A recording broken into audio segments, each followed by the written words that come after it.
Nang magkita si Nato at Maria Labo, nagsimula na magbigkas ng kulam ang lalaki.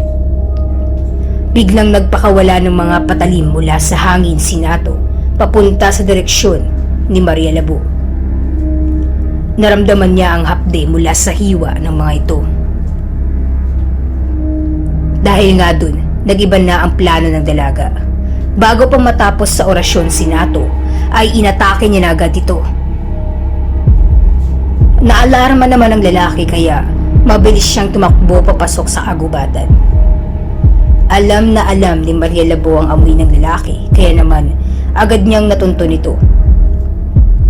Aatakihin na sana niya si Nato nang biglang mauntog si Maria Labo sa isang kung anumang harang sa kanyang harapan. Parang may kung anong harang na nakapalibot kay Nato kaya hindi siya makapasok o hindi niya magawang atakihin ang lalaki. Pinipilit wasakin ni Maria ang harang na yun, ngunit hindi niya magawa. Dahil dito, sinamantala ni Nato ang pagkakataong iyon para isagawa muli ang kanyang pangungulam. Sa pagkakataong ito, nagawa ng iwasan ni Maria ang ilan sa mga patalim dahil na rin sa abilidad niya bilang isang aswang. Napansin ito ni Nato, kaya mas pinarami at mas pinabilis niya pa ang pagpapalitaw ng mga patalim sa ere. Kahit na nahihirapan, patuloy pa rin itong naiiwasan ni Maria. Dito na napaisip ng ibang plano ang kanyang kalaban. Imbes na patalim, naglalakihang mga bato naman ang pinapalitaw ni Nato mula sa ere at mas malapit na ito sa direksyon ng kanyang kaharap. Nang tamaan si Maria Labo ng isa pang bato, napahiga na naman siya sa sahig. Doon niya napansin na tila ba nailipat siya sa ibang lugar. Ang kaninang kagubatan lamang ay naging nakakatakot na lugar. Nasa maliit na bato lamang siya at nakapalibot sa kanya ang bangin na puno ng matatalas na patalim sa ibaba. Patuloy pa rin si Nato sa pagpapalitaw ng naglalakihang mga bato mula sa hangin. Hindi pa nakontento ang lalaki at sinamahan niya rin ng mga patalim na mas mababilis at mas malalapit na sa pwesto ni Maria. Pinipilit pa rin namang umiwas ng dalaga sa mga nagbabagsakang bato at patalim kahit na sobrang hirap na ng kanyang sitwasyon. Naniniwala si Maria Labo na makakahanap pa rin siya ng pagkakataon para malaman kung paano siya makakatakas at kung paano niya matatalo ang kalaban. At pumabor naman sa kanya ang tadhana. Tulad nga ng kanyang plano, may isang bagay na nakalimutan si Nato. Iyon ang nagbigay ng ideya kay Maria Labo kung paano siya tatalunin.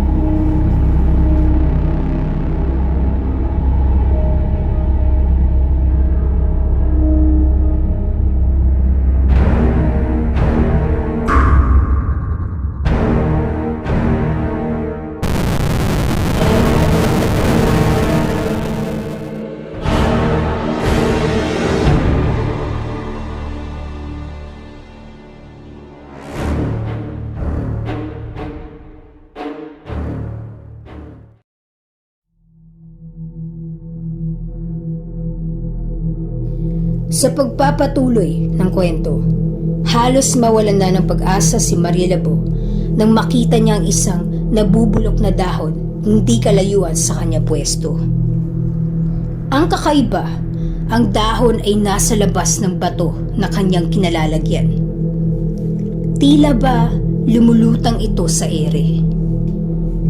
Dito na siya nagkaroon ng ideya na baka ilusyon lamang ang lahat. Sinubukan niyang hawakan ang gilid ng bato at sa kanyang pagkamangha, naramdaman niya ang lupa.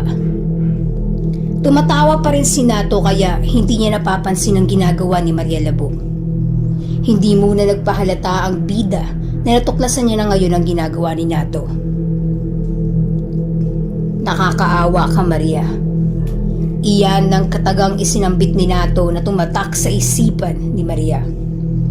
Nagsimula na muling bumigkas na itim na mahika si Nato, samantalang huminga naman ng malalim si Maria.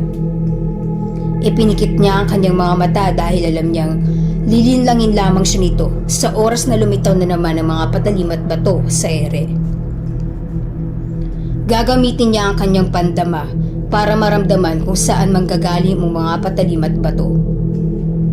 Papakiramdaman niya ang bawat kilos at bilis nito, gayon din ang kanyang kalaban. At sa isang iglap, biglang nagpakawala ng maraming bato at patalim si Nato. Ngunit hindi niya inaasahan na si Maria Labo ay handa. Alam niya na ngayon ang kanyang pagpapanggap. Kahit nakapikit, mabilis na naiwasan lahat ni Maria ang mga ibinato ni Nato sa kanya habang dahan-dahang papalapit sa pwesto ng kalaban. Nagulat si Nato sa ginawa ng dalaga, ngunit kumpiyansa pa rin naman siyang hindi siya masasaktan ni Maria dahil nasa loob siya ng isang matibay na konkretong pinaulanan niya ng itim na mahiga.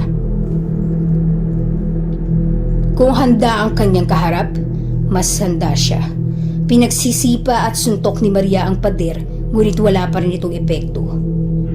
Dahil nga walang magagawa si Maria Labo kahit ilang beses niya papaulanan ng pag-atake ang mala-invisible na harang kay Nato, gagamitin niya na ang nag-iisa niyang alas.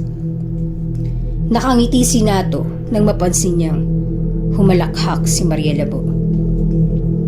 Bigla itong lumapit sa kanyang harapan, nakangisi, pula ang mata at naglalabasan ng mga ugat.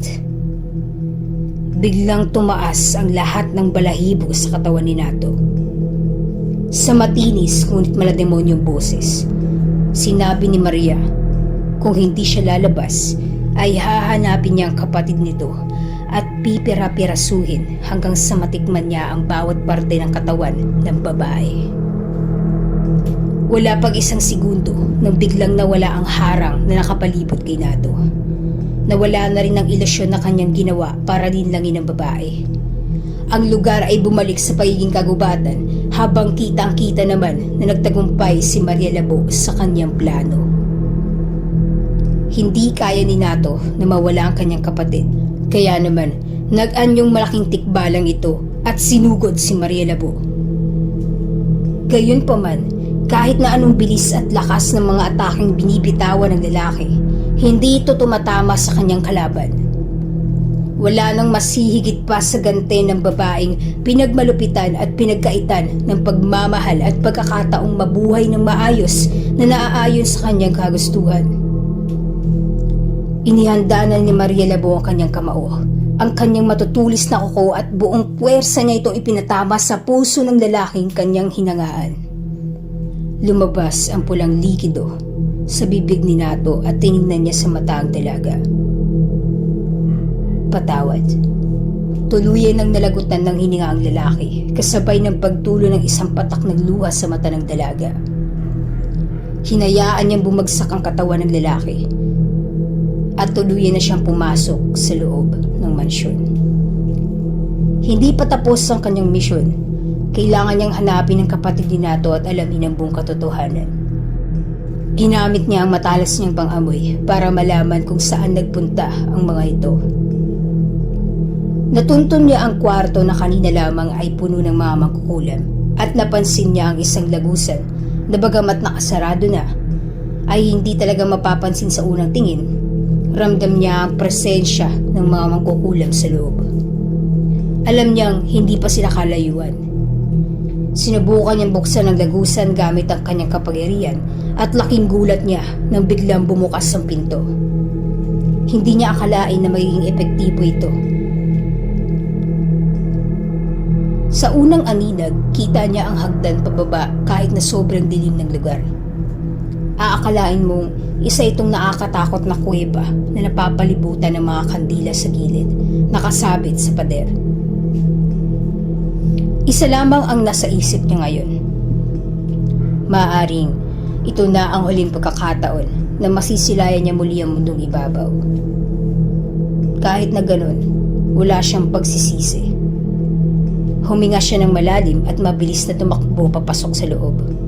Pababa sa hagdan hanggang sa makita niya ang figura ng isang babae. Ang babaeng kanina niya pa hinahanap na nasa harapan niya na ngayon.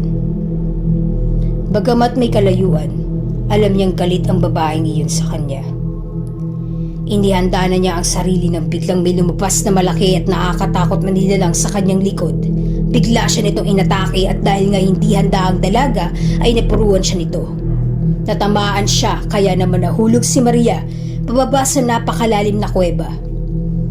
Hindi niya alam kung gaano kalalim ang lugar na ito. Nakikita niya na mabilis bumababa at sumusunod si Isabel at ang nilalang na umatake sa kanya. Hindi niya alam kung ilang segundo na ang nakakalipas nang maramdaman niya ang sakit sa kanyang likuran, ulo at buong katawan nang tumama ang kanyang sarili sa sahig.